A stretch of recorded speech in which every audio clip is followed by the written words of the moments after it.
I just can't think of another brewery that has been this important in changing the way people drink, in influencing culture around the world. They make Pilsners in every country in the world. Everybody is doing it. This is a brewery that started out in a small town that gave us a vocabulary that includes the word Pilsner for a style of beer, the word Pilsner for a type of malt, and the word Pilsner for a type of glassware, right? There's no other brewery that has had that type of impact.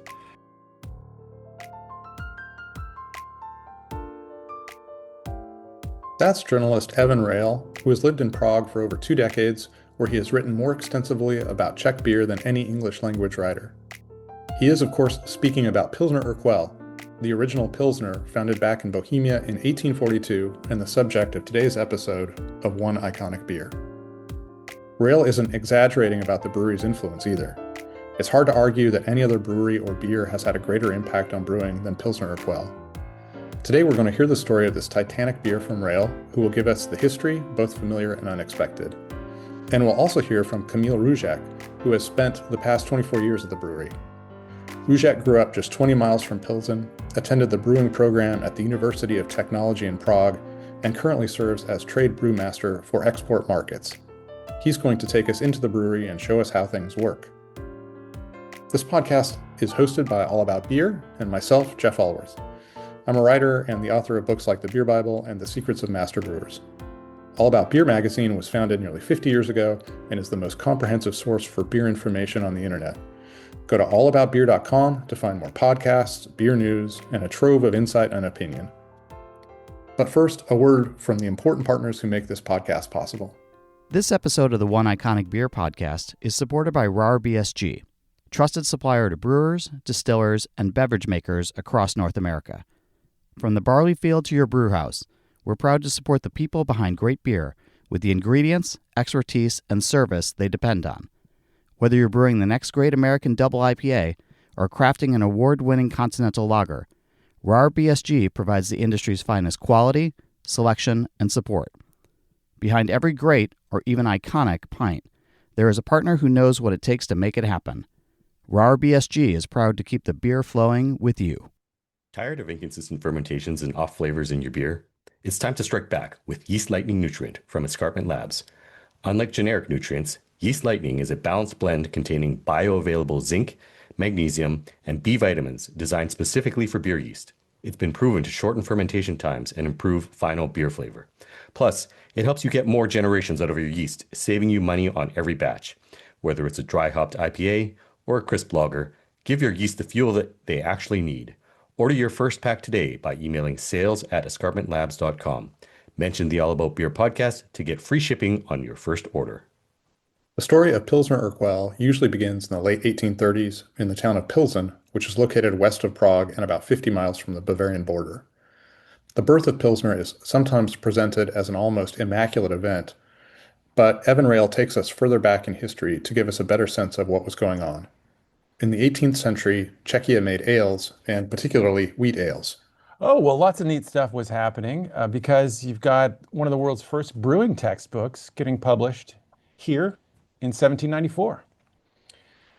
It was written by a guy named František Ondřej Popia, and it was first published in German, but if you can't tell by his name, he was a Czech, and it was published a few years later in Czech.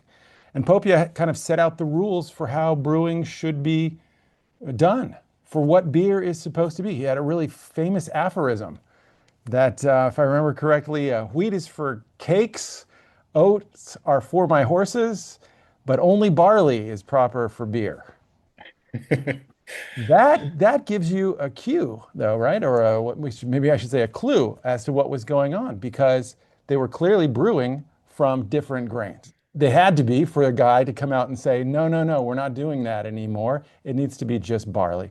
Okay. Almost exclusively top fermented. And clearly they are not just barley beers. There's a push towards pure barley beers, but we know that Bohemia is a traditional home of wheat beer brewing, right? It came from here and went to Bavaria and then got forgotten here. So you've got barley beers. This forms the backdrop for the great transformation that would pick up 2 generations later. In the early 1830s, late 1820s, you start to get a flood of bottom fermented beers coming into Bohemia.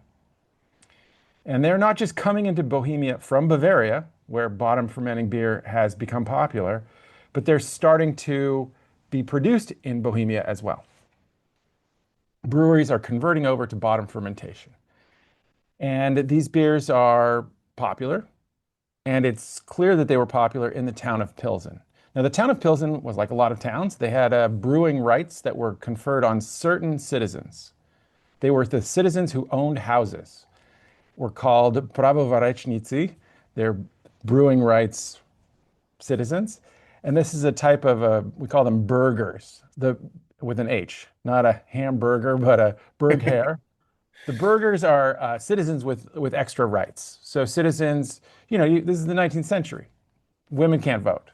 Not everybody has the same rights in every place, but especially if you owned a home in the city of Pilsen or in the city of České Budějovice, you might have brewing rights attached to your home. So you would be a prawowarecznik, you would be one of the burghers with brewing rights.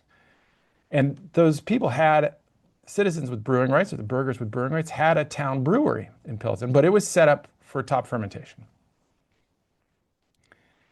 At the same time, these bottom fermented beers are coming in, and they're popular. And more importantly than them being popular is they're cheap. They're much cheaper than the locally produced beers. So they're good, they're delicious, they're trendy. They're the hazies of their day, if you will. And they're also cheaper than the local beer. So the local beer starts going bad. The local Pilsner beer, top fermented beer, is going bad. And it's going bad because it's too expensive and no one's buying it. This is also an era when obviously we don't have mechanical refrigeration. You got ice, and if you run out of ice, it's room temperature. Maybe you have a cellar. So we're talking about the early mid 1830s. This is starting to become a serious problem, and by February of 1838, it is a serious enough problem that a bunch of people in the city of Pilsen dump, I believe, 36 barrels of beer on the town square in front of the town hall in protest.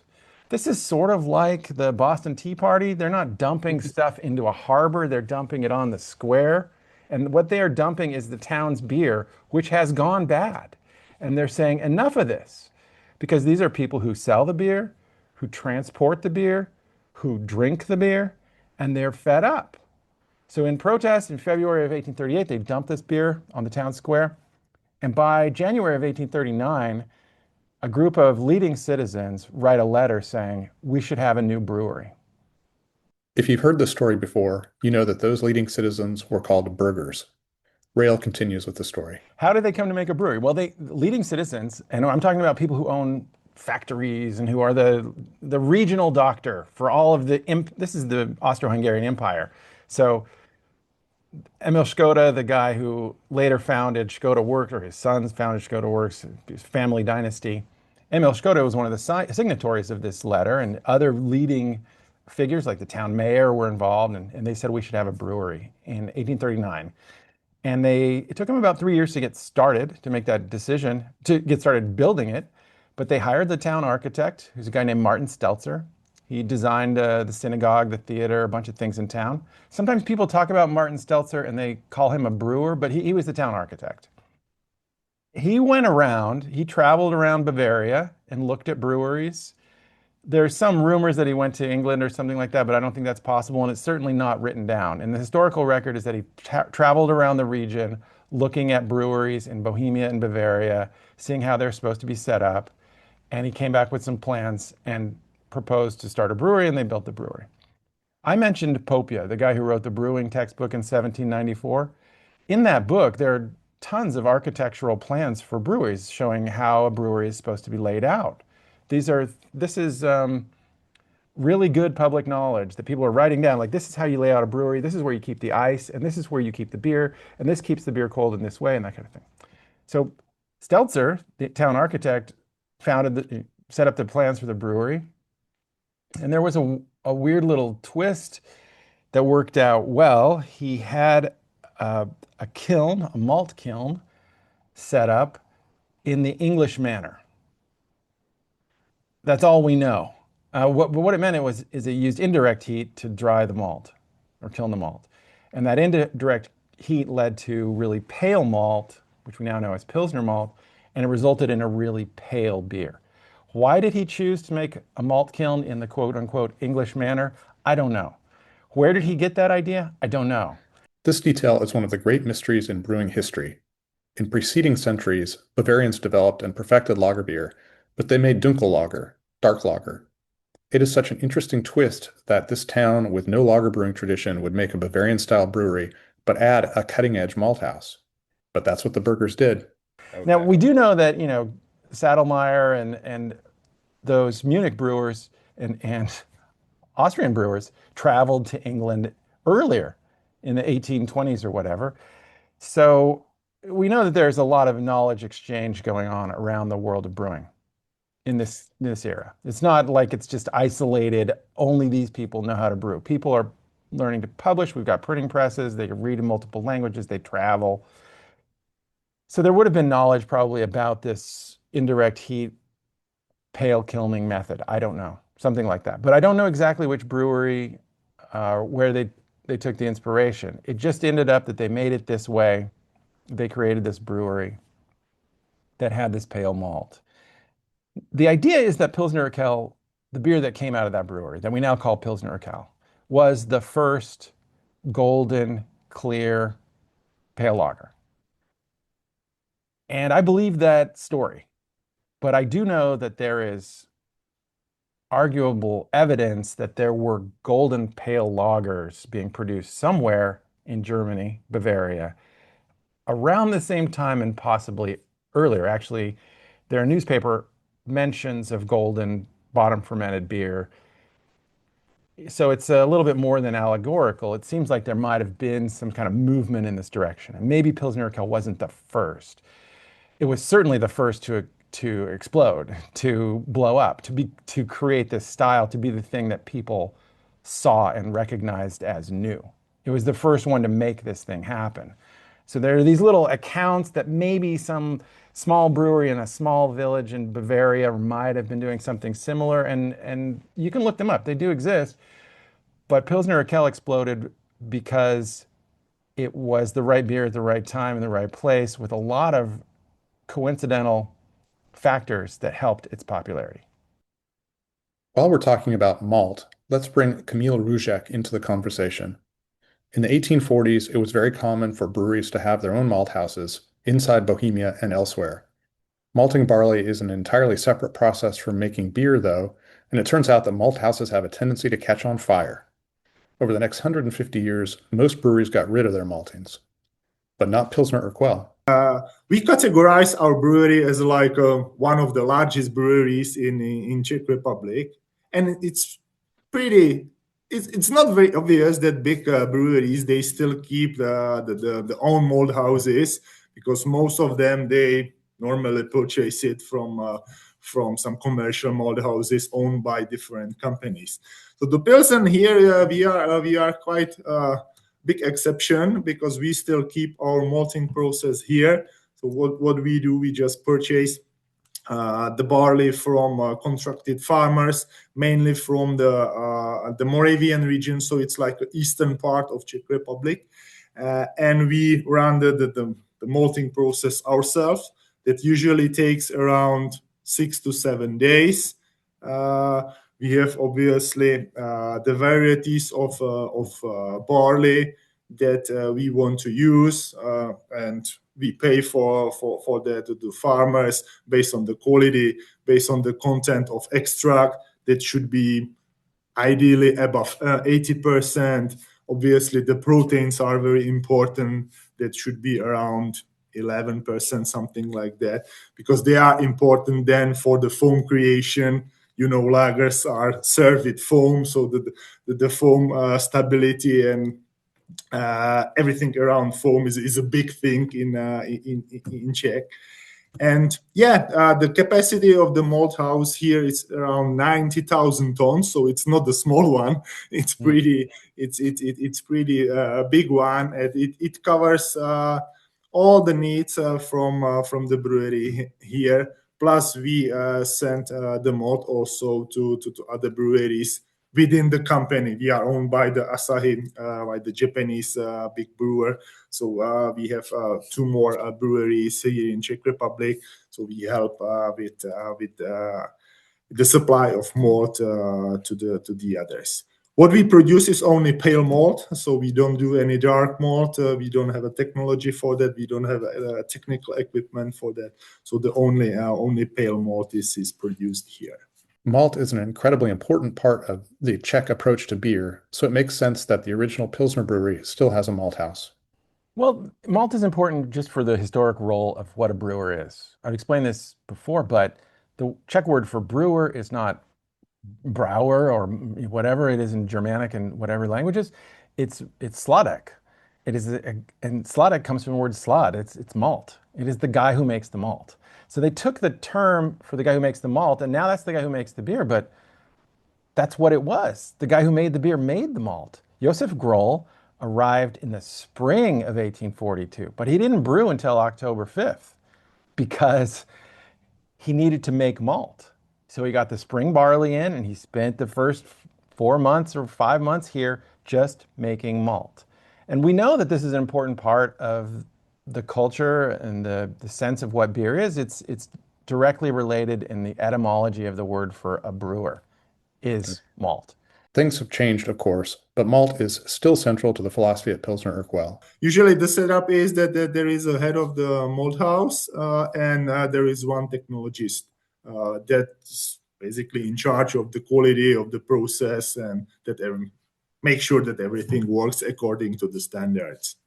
Yeah. So the big advantage is that obviously those people can communicate with the brewery directly. So they are sitting in one room. So to manage the quality and make sure everything is ready, because obviously, or it's very logical that not every season is perfect. So it depends on the sun, the rains, and everything. So the brewmaster really needs to react on that quality from slightly different ingredients to make the very same result. So that's probably the hardest job of brewmasters here, because it varies. The same like hops. It's the quality. Sometimes it's perfect, sometimes it's less. It's natural. In the 19th century, that golden malt did more to define Pilsner than any other element.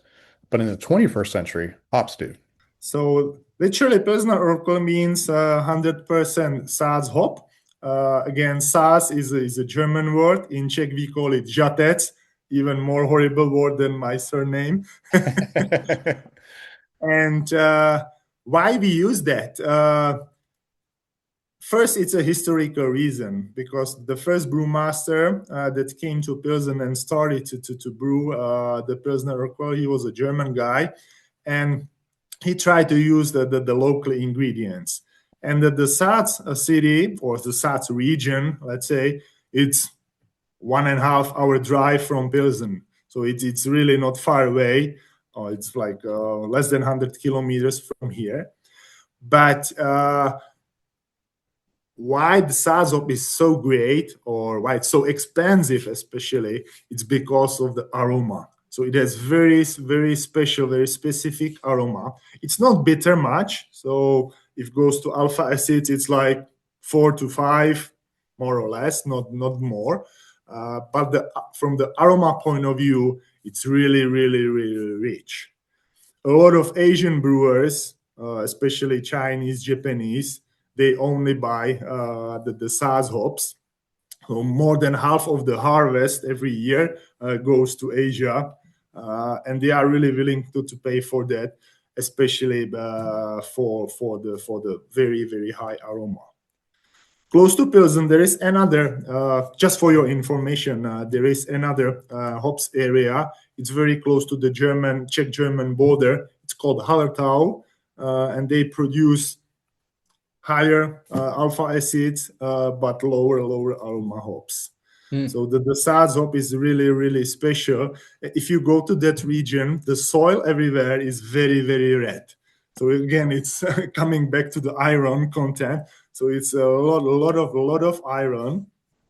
Sometimes a plant, an agricultural product, just goes off in a place. Like let's say Pinot Noir. You can go grow Pinot everywhere, but perhaps it does best in a couple of places in the world, right? I've tasted Zinfandels and Primitivos from Italy and Croatia, but I can tell you that Zinfandel from California is a pretty special thing. And similarly with hops, there are different types of hops and so forth, but of the noble hops, of the four, effectively five noble hops, Saaz has always been the most expensive, the highest demand, the highest renown for its unique characteristics and aroma. And there's something about it to me that really fits in with the landscape. I spend a lot of time out there in the Saaz region, and it's just like it's in the air. It's like it's part, even when it's not growing, even after the harvest, it's like you can still smell it. It's a mix of aromas and terroir and earthiness and everything. It seems to be actually just kind of omnipresent. Maybe that's just me imagining it, but I do think that hop is particular to the Czech lands. I do think it is, we know that if you grow it somewhere else, it doesn't have the same results. North American Saaz or New Zealand Saaz is just not the same. It doesn't have the same alpha and it doesn't have the same characteristics. But where it is grown, when it is grown there, in that particular microclimate, in that particular iron soil, dark red soil, it really comes to a poetic fullness. It is the platonic ideal of what that hop is supposed to be. And when you grow it elsewhere, it just doesn't have that character. Hops and malt define the central flavors of the beer, but there's one more element that makes this beer distinctive: the water. A lot of Central European water is very hard, and many spa towns, famous for their hard, minerally water, dot the Bohemian countryside. But not Pilsen. There, the water is extremely soft. The water in Pilsen is pretty special, I have to say. I told you I live 20 kilometers far from Pilsen, and if you analyze the water, it's very, very different. So the good benefit of the water is its softness. So softness in numbers, we are around 6 German degree of the hardness or total hardness of the water, which is still categorized as a soft water.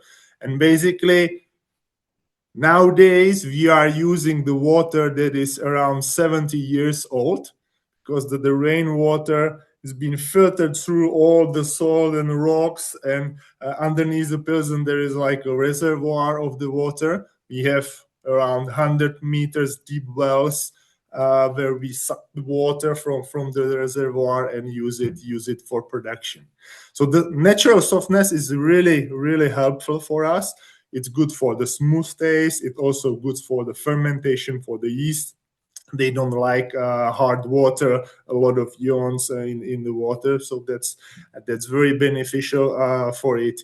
And obviously for a brewery, if you boil the hard water, obviously you have some stuff happens in the kettles. You need to remove it. You need to sanitize more often, which we don't have to.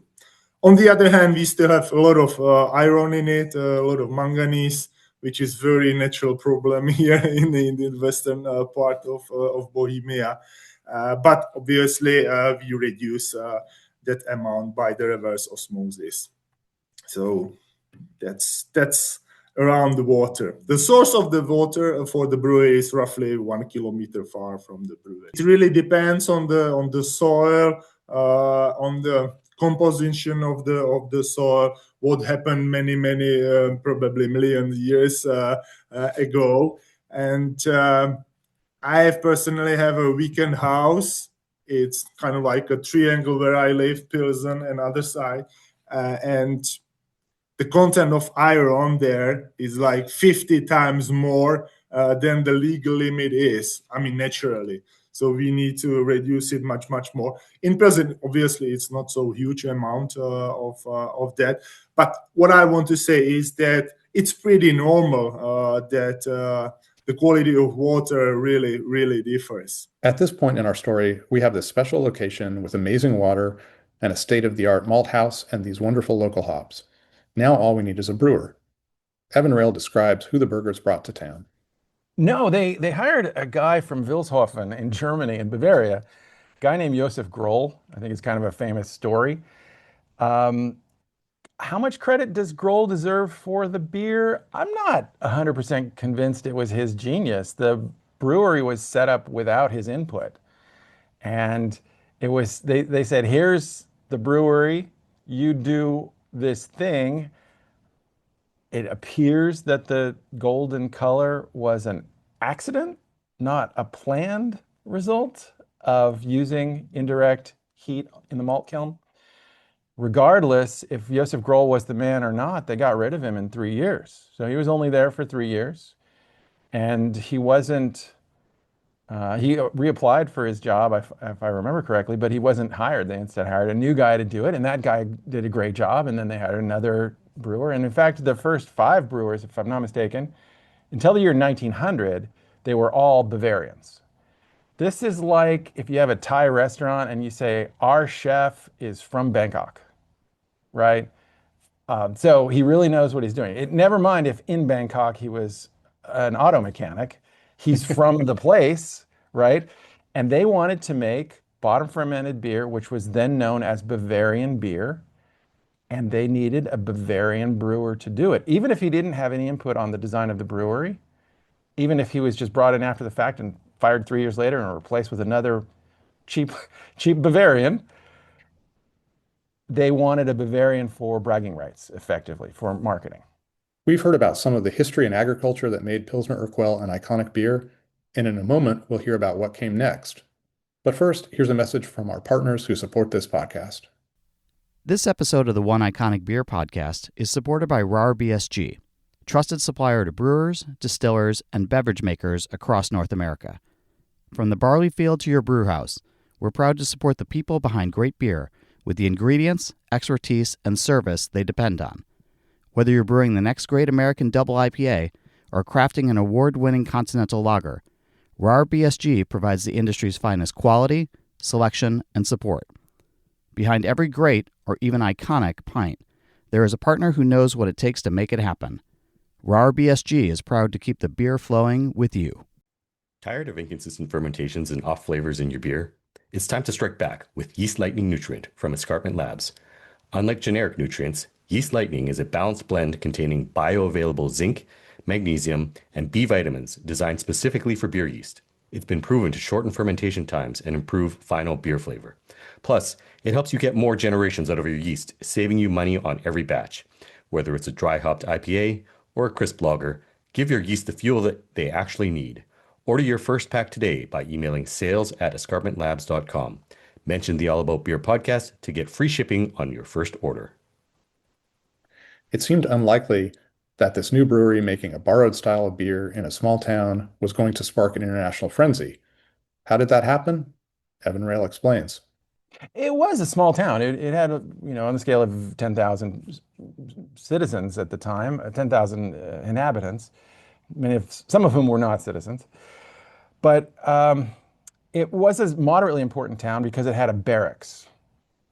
It was relatively close to the border between Bohemia and Germany, that is between the Austro-Hungarian Empire and Germany, or Bavaria at least, if Germany didn't really exist at the time.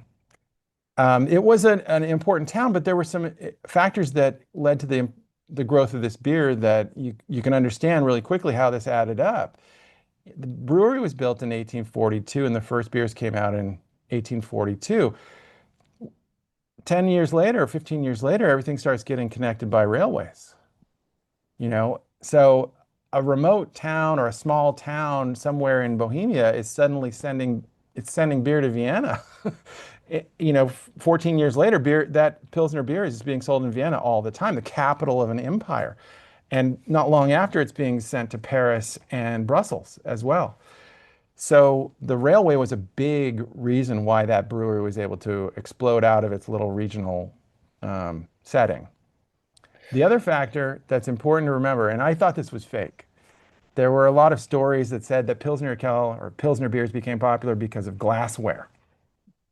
And this is a materialist explanation for something. You're looking for the material cause of the zeitgeist instead of the zeitgeist controlling the material. But it's true. I was looking through the library and reading through all old newspapers, and I found an article from the 1870s where a Czech guy writing in Czech explains that we Czechs drink pale lagers because we drink out of glassware.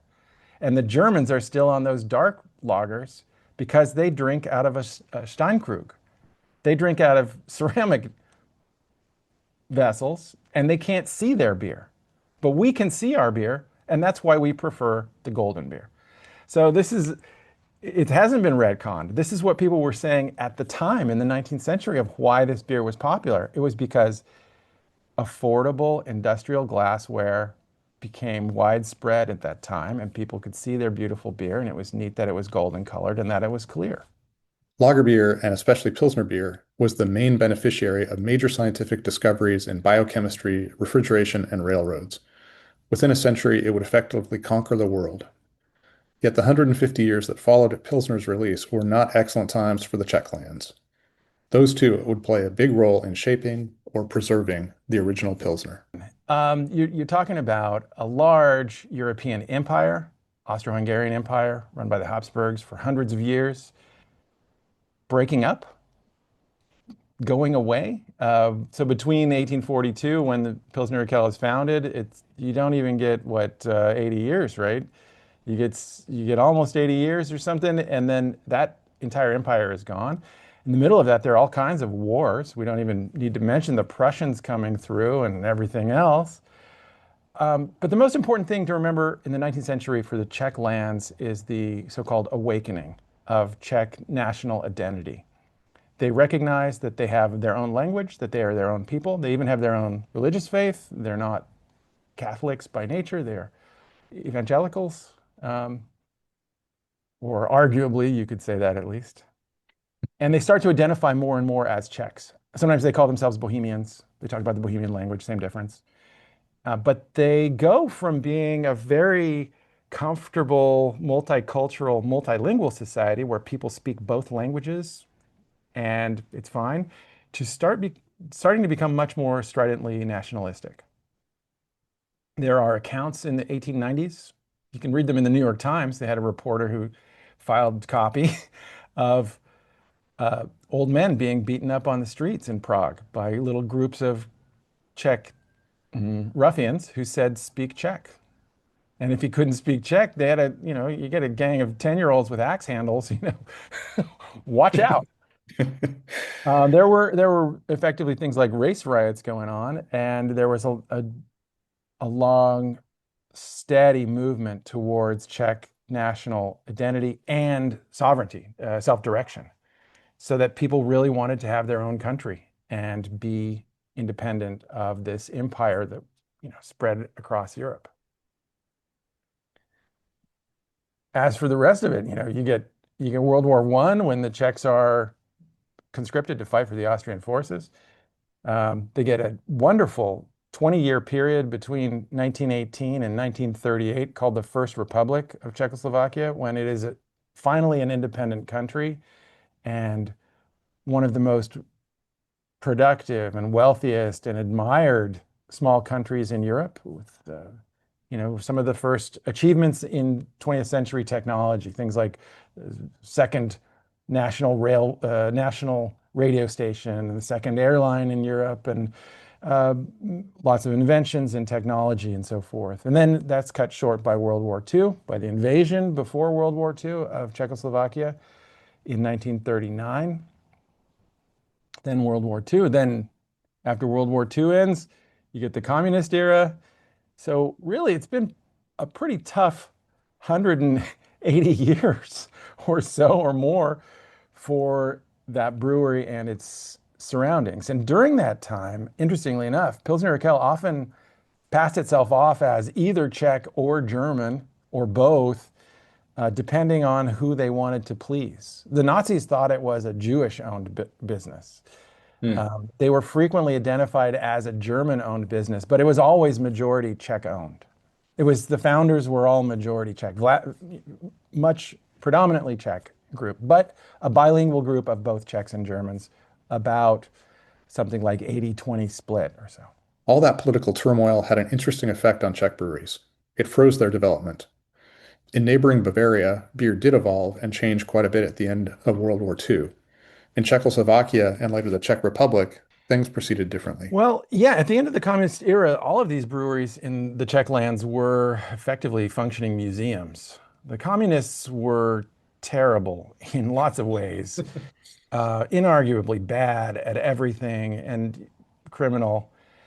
But one of the worst things they did is they did not reinvest or invest in maintenance of anything.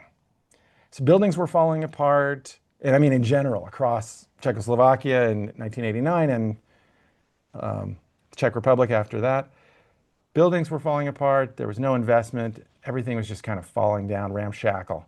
And that is true for every brewery in this country, where sanitation standards were really bad, where the material was not good, where the equipment was falling apart and hadn't been maintained or invested in or rebuilt since before World War II.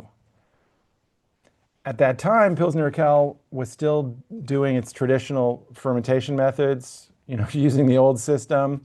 I think you can see a Michael Jackson video when he comes through here. But within a few years, it got privatized. If I remember correctly, the first owner was Nomura, the Japanese investment bank, and they had it for 6, 8, 10 years, somewhere in that range, until it was taken over by South African breweries in the early 2000s.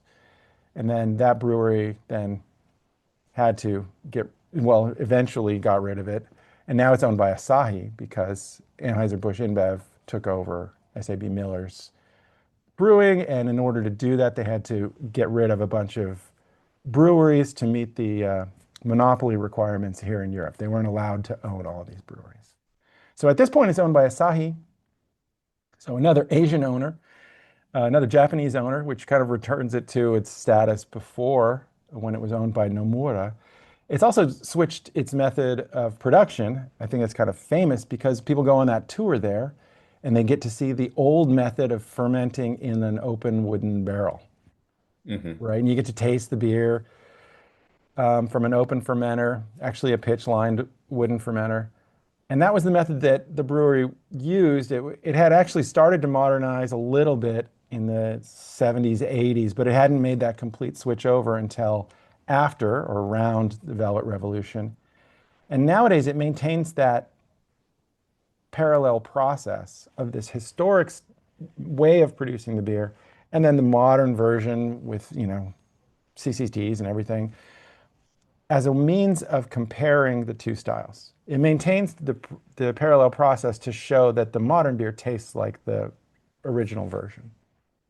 And to a great extent it does, although I don't know anybody who works at the brewery who doesn't like drinking the version that you get on the tour that is fermented in wooden barrels. It is kind of special. In 1989, Czechoslovakia regained its independence and stepped into the modern world of market capitalism.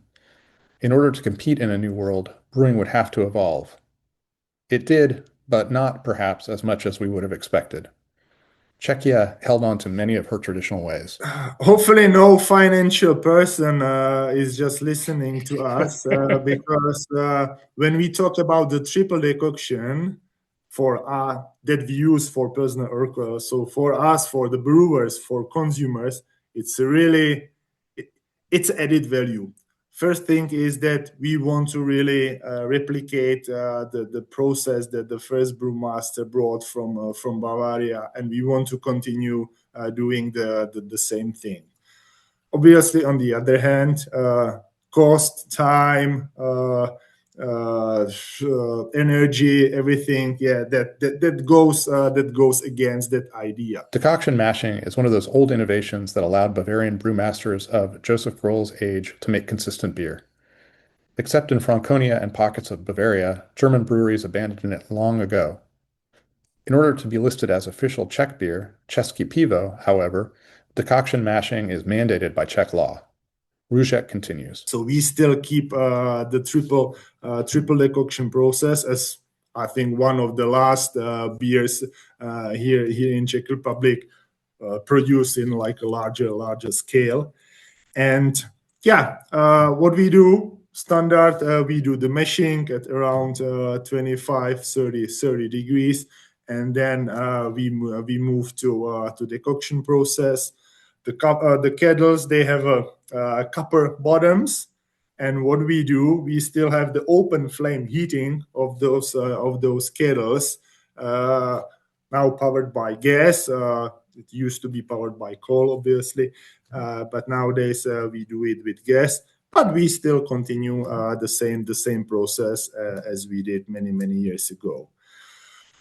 The size of the batch is around 625 hectoliters. We count here in Czech in hectoliters, so you need to recalculate it to gallons. And 1/3 of the mesh goes aside. Then we go to obviously 52, then to 63, and at the end, the last mesh is around 70 something. When we start, then the hops boiling. So that's pretty much. The beer or the liquid, spends in the brew house around, I would say, 8 to 9 hours, not more. Next to the color, obviously, the second biggest impact I would highlight is the caramel taste. As we spoke at the beginning, we have some bitter part, we have some sweet part. So the caramel note, which is when you taste Pilsner Urquell, caramel note is pretty. You can easily find it in the taste profile, because the sweetness is mainly based on like a very pleasant caramel taste. So that's very important, or the big importance of the decoction process is to create a lot of caramel and sweet taste. Also, we call it like a malty biscuit flavor. It's very difficult. My English is so poor to describe it better, but we have like taste. Not tasteless biscuits, but they have like a buttersweet flavor, like a very pale biscuits without any jam, nothing like on that. And that's really specific type of sweetness that also comes from the decoction process next to the caramel to make the sweetness of the beer compatible with the bitterness. So in a nutshell, I would say that malty flavor and the caramel, those are like two very important outputs from the decoction process to the taste profile. In a nutshell, yeah. That's not all that stayed the same. While the rest of the world retreated from bitterness in recent decades, not Pilsner Urquell. Again, let me start first with the number. PU, the brewing target for the bitterness is 39 bitter units. So almost close to 40, which is pretty high compared to standard Czech lagers. They are around 30 or even a little bit lower. So that's a little bit more. So we add the hops at the hops boiling time is around 1.5 hours. We add obviously at the beginning, then roughly after 1 hour, and then 10 minutes before the end of the boiling. Now we use 100% Saz hops, and logically, if the Saz hop is pretty low in bitterness, in the alpha acids, we need to add a lot of the hops to deliver the high bitterness. So that's basically how it works. We take the pellets, we dissolve them in the water, and then we add them to the kettle for the hop boiling process. The evaporation ratio or the percentage is, I think, 6 to 7%. That's also legally required by the Czech beer definition. So if we want to call the beer Czech definition, we have certain parameters that we need to follow, and one of them is the evaporation ratio during the hops boiling. So this is basically how it works. Especially when talking about the Saz hops, Obviously, one part is the bitterness that makes the beer bitter, but I don't want to say even more important, but I feel it like that. So, Campbell's opinion, yeah, is the aroma. Because when you grab the glass of Pilsner Urquell and smell it, so what you should smell is first the aroma. It's like when you freshly cut grass, for example, or someone says it's like when you have the leaves, you crunch them and then you smell it. So that's exactly the aroma of the sazop, which is pretty. It's subtle, so it's not so sort of like a citrusy one. No, it doesn't kill you. So it's just there. So it's very nice, very pleasant, like a clean lager. So it's very clean, but it must be there. So it's like a very essential part of the taste profile.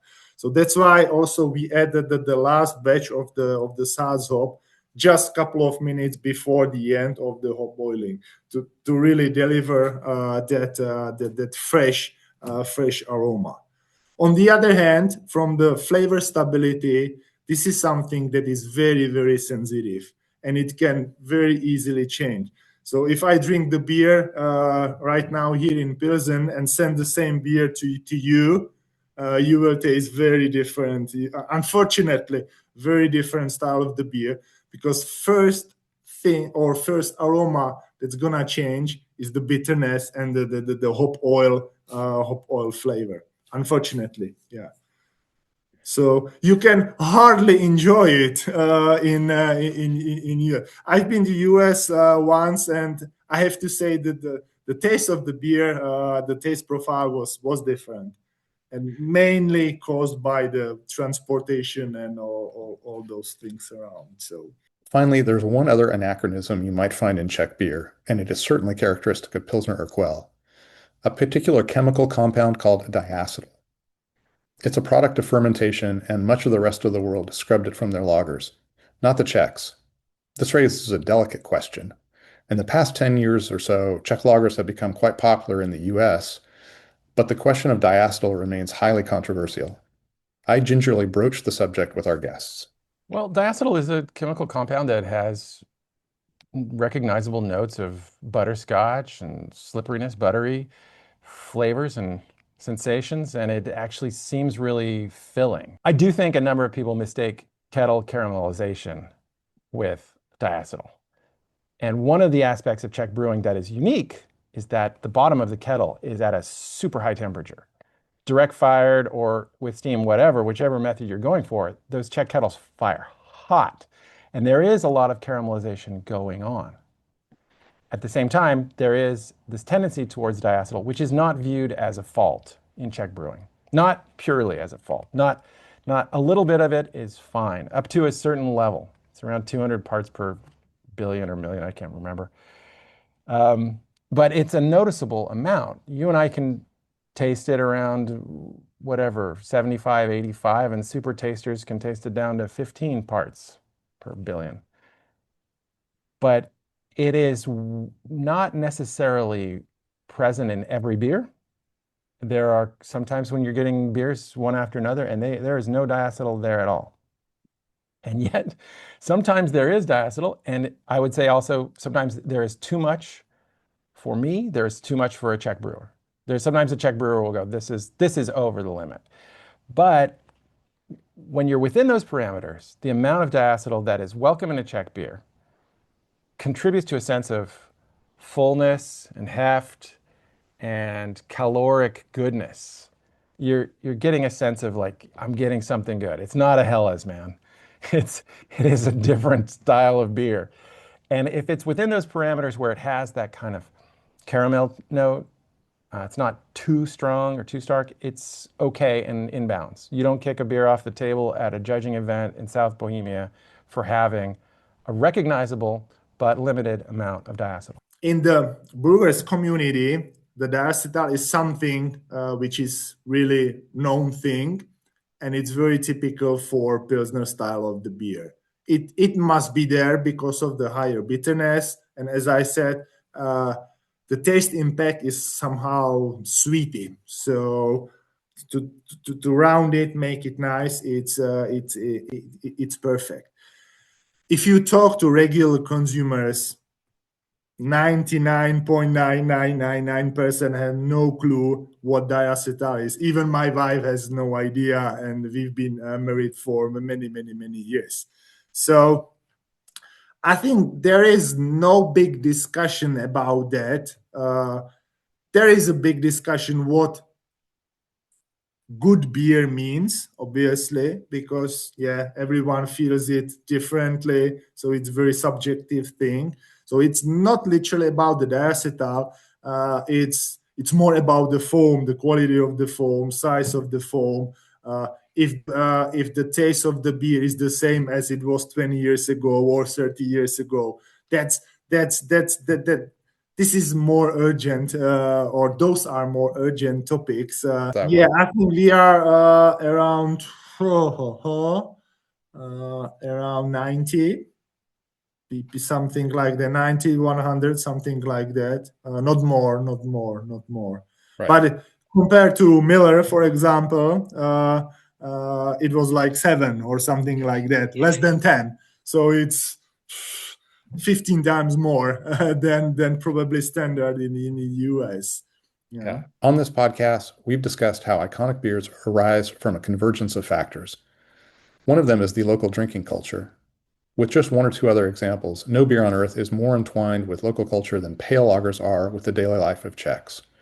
Of all the things that make it so distinctive and important, this may be the most salient feature of the beer. Yeah. So first of all, I would say the pub in Czech, it's a big thing. So it's a part of like a Czech culture. And for my generation and older, I'll be close to 50 and older. So meeting in a pub was like kind of like a normal socializing. Yeah. Now the younger generation, it's slightly different. But going for like one beer, to have like a one beer, it was just kind of like a therapy. I would say, as a if I were a doctor, I would say it's kind of therapy. And yeah, I'm happy to say that the Czech consumers, they are pretty demanding on the quality of the beer that they get. So there must be a properly clean glass. There must be a proper size of the foam. You need to have a coaster. Ideally, with a nice smile, with some wish from the bartender. So really, the bartender, the guy that pours the beer, it's a person, so it's somebody, so it's like a face of the pub. And usually the good consumers, or like skilled consumers, they don't go to pub, they go to pub to meet the bartender, because they know that they will get what they want. So the expectations will be met. So this is how it works.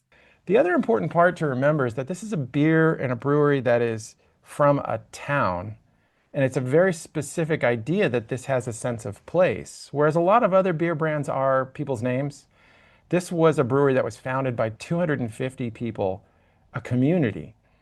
And 250 people who had brewing rights set up this brewery, right? These burgers with brewing rights. And the idea that there is a community behind a brewery is still a big part of Czech beer culture. That is, there are a lot of people who are involved in the quality of a beer.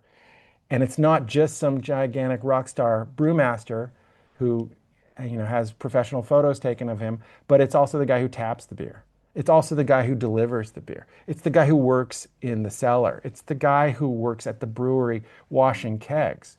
That is known here simply because the beer industry is quite large, it's important, but also because there's this history that the breweries were founded by a small town, 250 people in a small town, and an entire community is based on, around the founding of that beer, or the brewery itself is based on the work of 250 different people. And I think that's important to get your head around, to understand the role of Czech beer, like how it works in the community and how people see it. But then to recognize that this small thing that these people put together in 1842 ended up changing the world so that virtually everybody knows the name of this small town, that you can have beers in other countries that are called Bohemia or the like. And it's all just because of a strange set of coincidences that worked 180 some odd years ago. It all came together and they caught lightning in a bottle. As Evan Rail noted, there isn't a more important brewery in the world. If you were going to make a pilgrimage to any brewery, Pilsner Urquell would qualify purely on its history. But the tour offers so much more than that. I visited it twice, and I'd put it in the top 5 beer tours I've taken. It's a staggering sight to see. I would say, let me start with Pilsen city. So we have 4 rivers here. So it's a nice city, 200,000 people, pretty local. So nothing super big here. And obviously, one of the nicest parts is the brewery. Not many people know that we have 2 breweries in one. So the entire area is around, it's more than 60 hectares here in Czech. And there are 2 breweries. One is Pilsner Urquell and one is called Gambrinus. Historically, they used to be competitors, but after the Second World War and when the communists came, nationalized everything, so they merged together. And so we have physically two breweries, so 2 brew houses, 2 fermentation and maturation rooms. But the filtration and packaging lines, they are now common for both. So we also have the mold house. We've said that we have the iconic building. Some visitors, they call it lighthouse. So it used to be a water tower because it looked, even to me as a Pilsen guy, it looked it's very similar to the Dutch lighthouses. So it's one of the dominant of the brewery here. And it's not in use anymore, so even it's closed for visitors.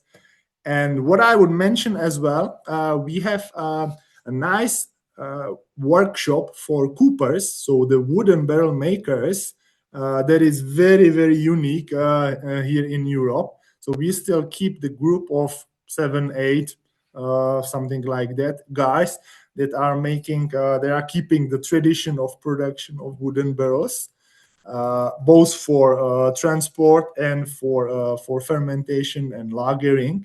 So we are still able to lager and ferment the Pilsner Urquell the old way down in the cellars. So that's something that you will probably never see in any other brewery here in Europe.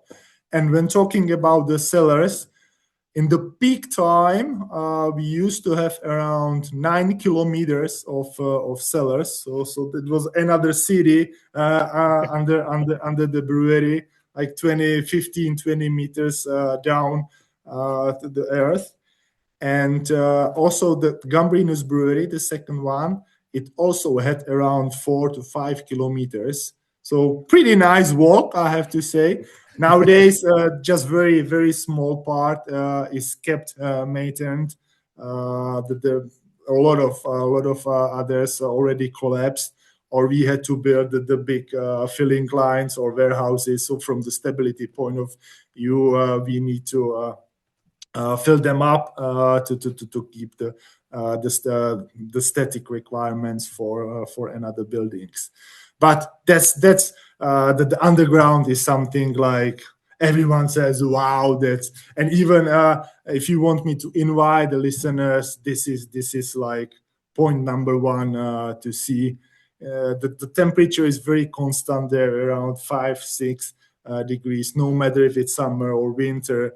So it's very beautiful, and to taste the beer there that matures in the wooden barrels, it's an experience. It's a really experience. Given the Czech land's turbulent history, it's remarkable that the brewery has managed to survive so long.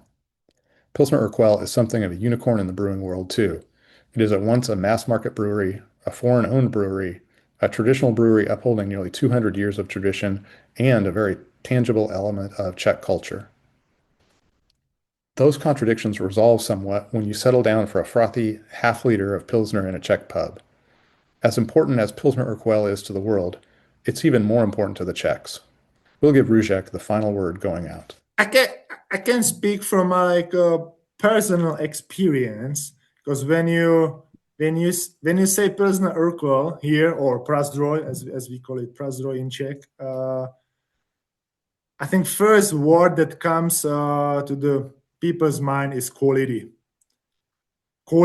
and traditions. So something that doesn't change much, that stays the same.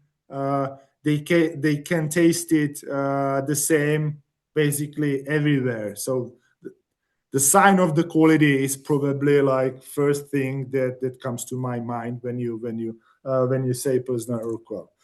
Also, that's something original. Yeah, it's why to drink copies if you can drink the original. So simple as it is. So the proudness of having something first. It's I always say it's similar to ice hockey. Yeah, we are a very small country, but if it goes to ice hockey, yeah, we can beat US, we can play against Canada, much bigger nations, bigger history of ice hockey, and people are proud of that. Yeah, and I think that the beer generally, and especially Pilsner Urquell, it leads that feeling that that the Czech people are really proud of the beer of Pilsner Urquell as a representative of Czechness outside of Czech Republic. So that's why we also focus a lot on exporting the beer, because we try to export the Czech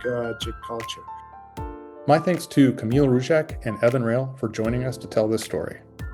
This show is produced by All About Beer and was edited by John Hall. Visit us online at allaboutbeer.com, where you'll find a trove of wonderful information about all things beery, and please follow us at All About Beer on social media. Our music was performed by Anastasia Chubarova, who you can find on Pixabay. I'm Jeff Allworth. Thank you for joining me on this exploration of one iconic beer. This episode of the One Iconic Beer podcast is supported by RAR-BSG, trusted supplier to brewers, distillers, and beverage makers across North America. From the barley field to your brewhouse, we're proud to support the people behind great beer with the ingredients, expertise, and service they depend on. Whether you're brewing the next great American double IPA or crafting an award-winning continental lager, RAR-BSG provides the industry's finest quality, selection, and support. Behind every great, or even iconic, pint, there is a partner who knows what it takes to make it happen. RAR-BSG is proud to keep the beer flowing with you. Tired of inconsistent fermentations and off flavors in your beer? It's time to strike back with Yeast Lightning Nutrient from Escarpment Labs. Unlike generic nutrients, Yeast Lightning is a balanced blend containing bioavailable zinc, magnesium, and B vitamins designed specifically for beer yeast. It's been proven to shorten fermentation times and improve final beer flavor. Plus, it helps you get more generations out of your yeast, saving you money on every batch. Whether it's a dry hopped IPA or a crisp lager, give your yeast the fuel that they actually need. Order your first pack today by emailing sales@escarpmentlabs.com. Mention the All About Beer podcast to get free shipping on your first order.